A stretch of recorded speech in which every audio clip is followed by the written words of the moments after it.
สั่นเหมือนดังอยู่แดนสวรรค์ส่วนใจฝันเสน่หาสุขเกินดวงใจเมื่อได้สมความงามสารวันดินแดนแห่งอุทยานสวยละวันธรรมศาสตร์ภูผางามสนศาสตร์เขาบ่มเต้าสร้างสาพัฒนาเป็นแนวสาบซึ้งอุราพาใจซึ้งสม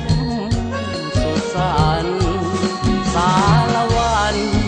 ทินนั้นหัวใจขาหล่นพบน้องหน้ามนคนดีกิริยาอ่อนหวานสองเฮานัดกันบันทึกใจด้วยคำสาบานว่าจะหาผูกพันชั่วสีวันบ่มีลืมว่าฝากเสียงเพลงมาเป็นเพื่อนใจกับน้องคนดีน้องจงสดชื่นชีวิตอย่าได้มีโศกเศร้าโศกายังจำมั่นยังยืนยันในคำสัญญาจะมาอยู่กับน้องแก้วตาร่วมพัฒนาสารวันบ้านเฮา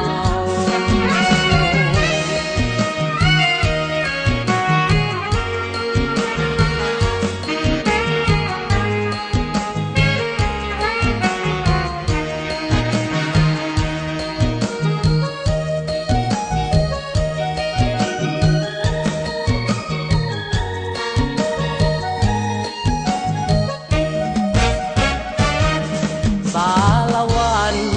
ทินนั้นหัวใจขาหล่นพบน้องหน้ามนคนดีกิริยาอ่อนหวานสองเฮานัดกันบันทึกใจด้วยคำสาบาน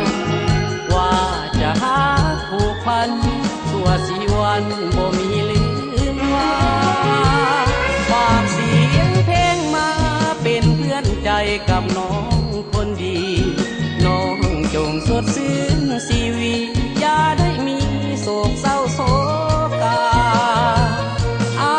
ยังจำมั่นยังยืนยันในคำสัญญาจะมาอยู่กับน้องแก้วตาร่วมพัฒนาสารวันบ้าน